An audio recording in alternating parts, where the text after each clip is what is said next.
I would like to talk about the three papers, summarize them, and then we will ask questions.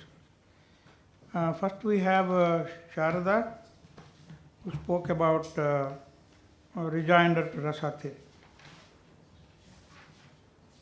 And she talks about what Pollock says and what he doesn't. She talks about the Chatushashti where she talks at a particular word called Pratibha. Pratibha, Vyutpatti and Abhyasa are the three terms given by Jagannatha Panditaraya.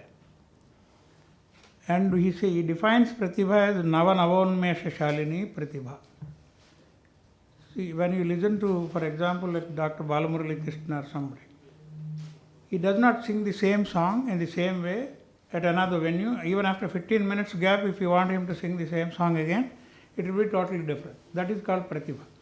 Pratibha is creativity. And Vyutpatti is productivity. A lot of us produce a lot of things, not necessarily out of creativity. And Abhyasa is practice. So these three components are a part of, and then she talks about the Vipralamba Sringara and Vibhava. Vibhava is so scientific and so beautifully defined by Bharata that he even classifies it into two, the Alambana Vibhava and the Uddipana Vibhava. So there we come to that, and then poetry. And she talks about the Kanta Samhita Deshiya Peje. This is a completely, a digressed, deviated, deflected view of Western scholars. They take out of context a text and translate it and make us understand this in their view. Our scholars read those books and come back and talk to us in their language. That is the paradox. Now you have Rasa numbers and the Sanchari Bhavas numbers. In an evolutionary process, Bharata Ashtau Natye Rasasmritaha. He says there are only 8 rasas in the Natya Shastra. Then we get, there are some people, I will talk to those things about tomorrow in my plenary session, but the number of rasas, what is wrong in number of rasas go up as he proved now. See, there were 16, up to 16 rasas people have added. They said, a mother's love to child is not reflected in Sringara, or, a devotion to God is not reflected in any of the rasas. So they went up to the number of 16. Similarly, the Sanchari Bhavas have also gone up. I appreciate Sharada's wonderful analysis and the way she took some quotations and dispelled and destroyed the theories of Sheldon Pollock. Then we come to Charu.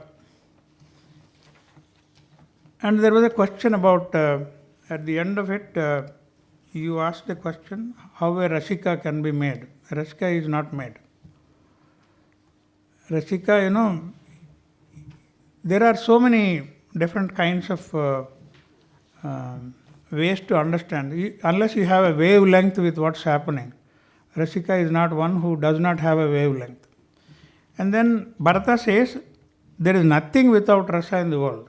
Nahi rasadrute kachidardham pravartate, he says. There is nothing at all which is devoid of rasa. Then the question of Bollywood to Natya Shastra to Bollywood. Nothing wrong if you use rasa anywhere and everywhere. There is nothing absolutely wrong because of this definition that there is nothing without rasa in the world. And the very concept of the Natya Shastra begins with this axiom that Indra and other gods go to Brahma and ask him, please remember this in quotation, Kridaniyakam ichchamo drishyam shravyancha yad bhavet. They have not asked for teaching morals. They did not ask for giving a message.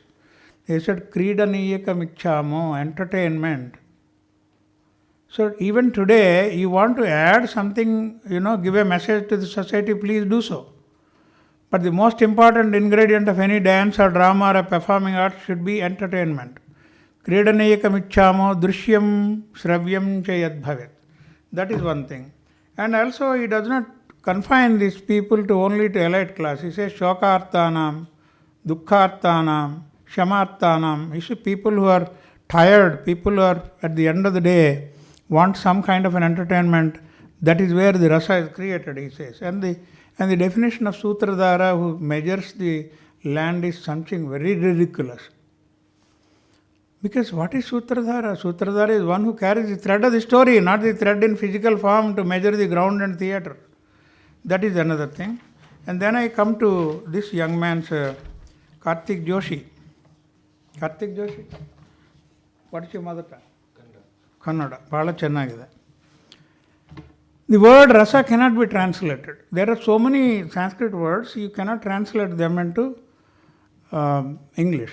Don't try to find an English equivalent. So, if rasa is sentiment, then what is bhava? If rasa is emotion, then what is bhava? And then there is also, he has viewed it from the point of view of philosophy, aesthetics and art. Anuvamsya slokas. This is a very, very important concept of Bharata. Bharata, like any others, chooses chapter 6 to talk about what he is dealing with in Natya Shastra. He does not say in the first chapter, these are all the components in Natya Shastra. He goes to chapter 6 and says, Rasa, Bhava, Abhinaya, Dharmi, Vritti, Pravrittayaha, Siddhi, Swarata, Tatotjaha, Ganam, Rangancha, Sangraha. He gives 11 topics and says, these are the topics I am dealing with in Natya Shastra in chapter 6. Because for him, chapter 6 is the pivotal chapter. That is the most important chapter. And there he quotes these Anuvamsya slokas. He does not say whose slokas are that, but he says the ancestors, the Purvacharyas, the Anuvamsya slokas he quotes. And for us, there is a evidence in Panini's Ashtadhyayi where he gives two names of ancestors of Bharata who are called Natasutras. And their names are Krishashva and Shilalin. These are the names given in Ashtadhyayi. And then you get this various components of, that he spoke about, that Sheldon Pollock spoke about, is a mere translation of the shloka from the Natya Shastra.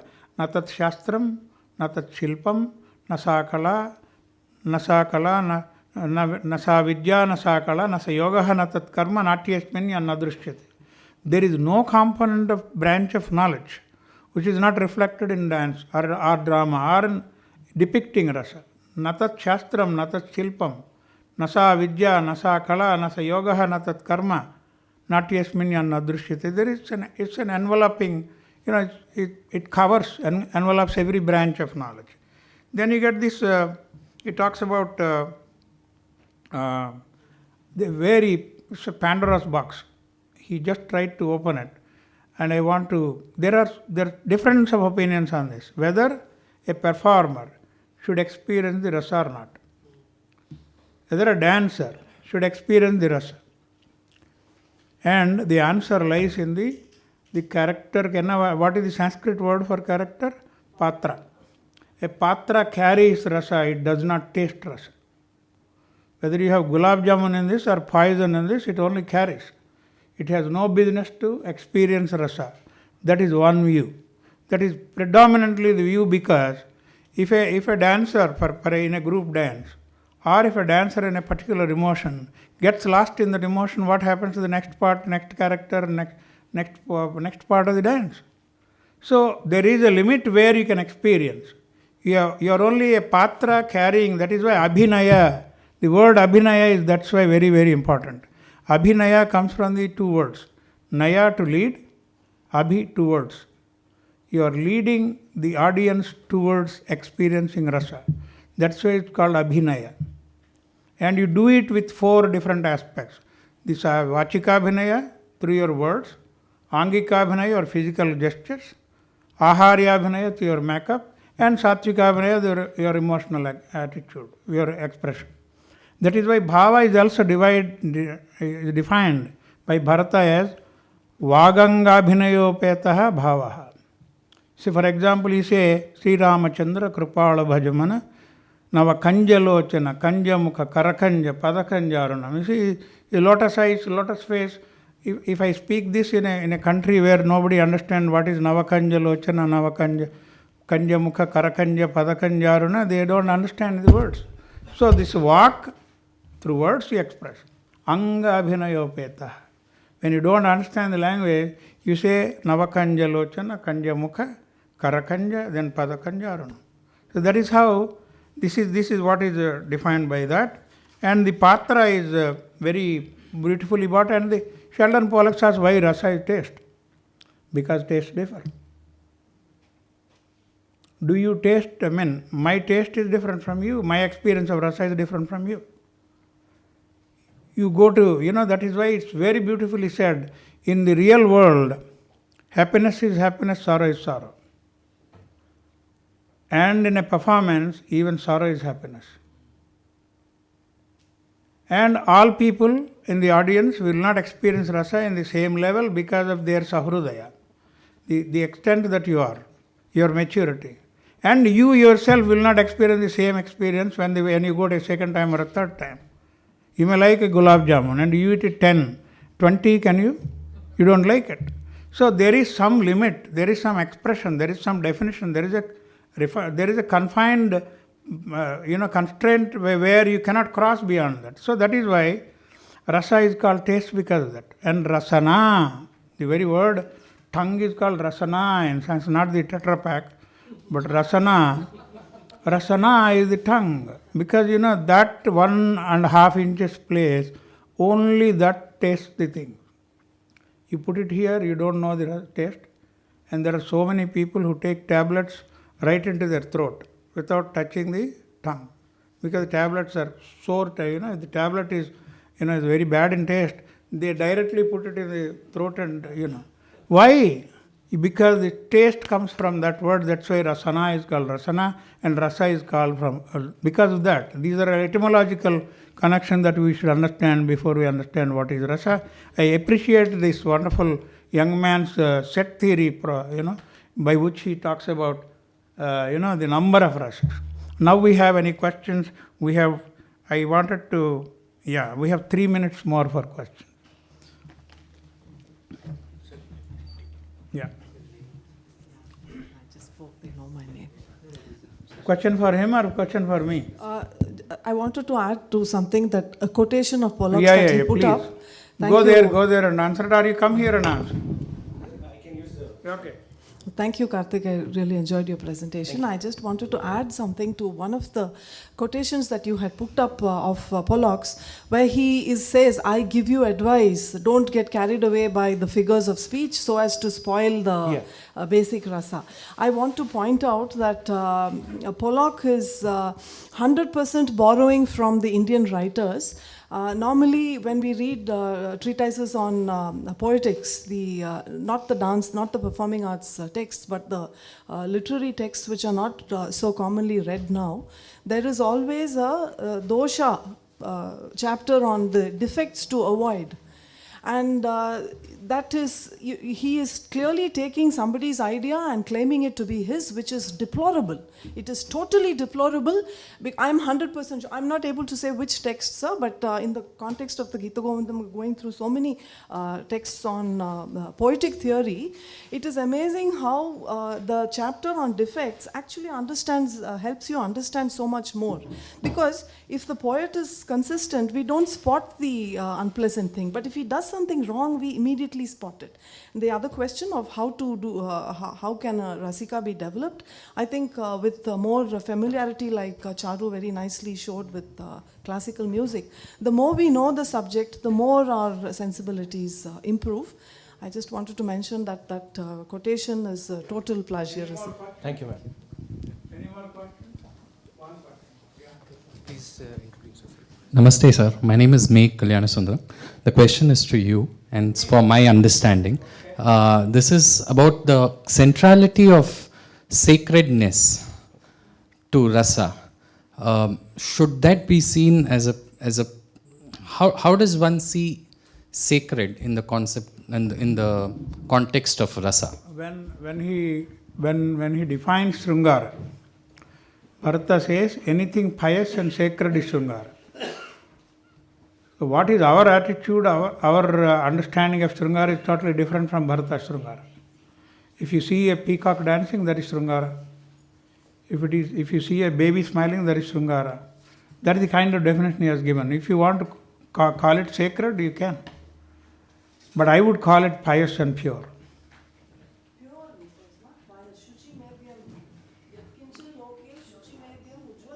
Yes.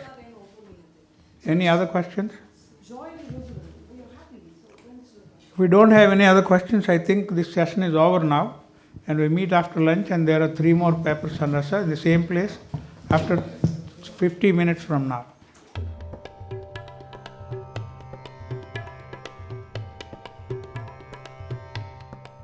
Now, before I give the questions time, I want to summarize these 3 papers and tell you some of the things that are very importantly discussed by these people. Gopinath talks about Sadharanikarana. It's a very, looking at Rasa from a very different angle. How a scientist, how a computational theory of Rasa can be, thought about, at least the concept is so different from one another, but it is so very interesting to understand from the technical point of view how this is taken by him. But the concept of Vakroti and Dhani are so very important in the Alankar Shastra. Dhani basically does not mean crookedness, or Vakroti does not mean crookedness. That's not the meaning.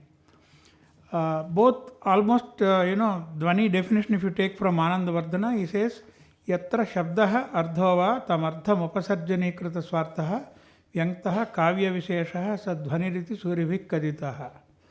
That means where the Shabda and Ardha both lose their identity. There is one sloka he gives, very beautiful sloka. Anuragavati Sandhya Divasaha Tatpuraswaraha Aho Daivagati Kidruku Tadapi Nasamagamaha. The evening, the twilight in the Sandhya is Anuragavati. Sandhya is feminine. Divasaha is masculine. He says Sandhya and Divasaha are opposite to each other, close to each other. Anuragavati, she is in love with him. And she is red in color. Aho Daivagati Kidruk Tadhapi Nasamagama. Before she reaches him, the sun sets. Tadhapi Nasamagama. That is kind of beauty that is explained in Dhvani. Saraswati Swadata Dadhavakta Ashesha Samanya Bhavi Punarvise Nishyandamana Mahati Kavinam Aloka Samanya Abhiryanakta. Dhvanyaloka talks about such wonderful concepts of not talking, subtlety is the name of literature.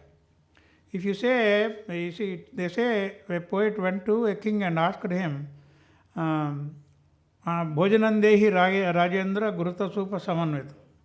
He said, it's not just because it is meter, it does not become poetry. It has to have some subtlety. So he has to say, like the curd, like the moonlight, like the fame of you. That's what he says. Charachandra Chandrika Dhavalam Dadi, he says, Dhadi means, the curd. The color of Dadi should be like your fame, it is like Charachandra Chandrika.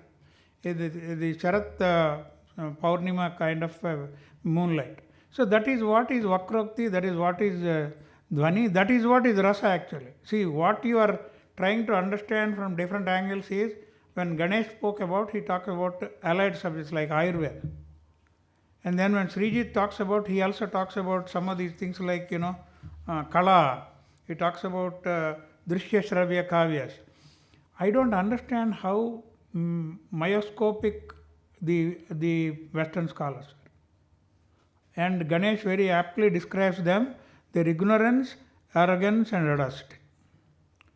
See, they see one thing and they are not able to see the evolution of Rasa theory. As I told you in the morning, that Pratibha also, Jagannath Pandit Rai described that as Navanavonmesha Shalini Pratibha. So those are the kind of components we should understand while dealing with the Rasa theory. And these Western scholars with their 2 agendas for them. One is they read that book and nothing else. And they read one particular translation by one particular author who might have done some mistakes. Those mistakes they carry out very faithfully and call it their scholarship. They don't even recognize that scholar whose mistakes they have carried out. So these are the kinds of things that we have, and this Rasa theory 6 papers have really thrown light on the positive aspects of our traditional outlook on Rasa. Srijit particularly have done a marvelous job. And Ganesh, of course, need not be, he's a Chatavadhani and a very wonderful scholar in various subjects. And the Natya Shastra, Natya Shastra does not claim that it is the Rasa theory beginning. Rasa theory, as I said in the morning, is that there are Anuvamsha slokas in chapter 6 and 7 which Bharata attributes to the earlier ancestors. And he does not call them. And as I said in the morning again, Panini talks about two Natasutras before Bharata, Krishashva and Shilalan. So there are hundreds of process of evolution that we have gone through. And this Rasa theory, just don't take one book and say it is confined to Natya, it cannot be taken to Kavya. There is a very myopic idea. When I talk in the plenary session tomorrow, I will talk more about that. Thank you very much for these 6 papers. If there are any questions, only focused questions, not paragraph questions. Yeah, there is one question, Srijit. This is more like an observation rather than a question. And I would like to thank you, Professor, for picking up the issue of translation and how misleading translation sometimes can be. And I would like to point it out to Professor Gopinath that you have mentioned this from the Rasa Sutra of Bharata, that Vibhava, Anubhava, Vyabhichari, Sangyoga, Rasa Nispattihi. And I dared not translate this particular sutra because there are 3 terms, Vibhava, Anubhava and Vyabhichari Bhava, which are well defined by Bharata. Exactly, Sangyoga and Nispatti. And there is a lot of discussion on the word Nispatti also. And because of that, there are 3-4 different schools, Bhatta Lullata, Acharya Shankuka, Bhatta Nayaka and Acharya Abhinav. Okay. Okay, Srijit, that is answered. Okay, thank you. This question is the last, one more question there, yeah. So this question comes from a computational models viewpoint, totally from a computer science background. Question to Professor Gopinath is, have you tried putting this in a little more formal, rigorous way, the computational model of Rasa? And have you elaborated out on the use cases that you kind of shared? Or is this the beginning of a big work that's going to be there? It's a big, it has answered. Then let's talk the other question. Answer has been given already. The last question for the day. My name is Pranav Kumar. My question is primarily with respect to Pratibha, which got reflected in varieties of these presentations. How do we describe Pratibha without any alluding to a notion of samskara, which I thought is what Professor Pollack is trying to attempt by bringing in the sense of political and trying to shift all things which are to do with samskaras, which could be janmantargata. That's not a question, you have answered the question yourself. No, but that's a question which is the quest which I believe Professor Pollack is to be understood in terms of his approach. No, this could be desacralizing. This could as well be saying, could I actually speak of Indian theories without any sense of samskara? Yeah, that is what it is. See, the Alankar Shastras need to be studied in... There should be a comprehensive study before you make a book like this and talk about Rasa by itself. And the aesthetics of India is something that is not confined to one particular book. It's an evolution over a period of centuries. And that has been ignored by the Western scholars. Pratibha, for that matter, as I said, you should read Rasa Gangadhara and its translation. And when I talk about translation, Srijit, that's a wonderful thing. First time when I was living in a very remote village somewhere in Karnataka. And I was a student of MA Sanskrit. And we were prescribed this with this book, Rasa Gangadhara. I wanted to get some kind of a translation. Because there is no Sanskrit. I was the only Sanskrit scholar in the area.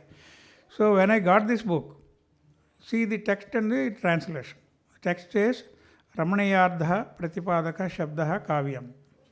And translation is Ramanayardha Shabda Pratipadaka Shabda Kavya Hai. So what will you do with that kind of a translation? So Vibhava, Anubhava, Vyabhichari, Sanyoga, Rasnishpati has never been translated because it has to be explained. There are aphorisms like H2SO4 cannot be translated. You have to say what is H, what is SO4, what is the valency and why it becomes H2SO4, or K2Cr2O7 potassium dichromate, are understood by scientists. But for that reason we need an Abhinav Gupta to translate and give commentary to us. That is the process in which All the Alankarikas have given expansive definitions, but only definitions. You have to go through each term again.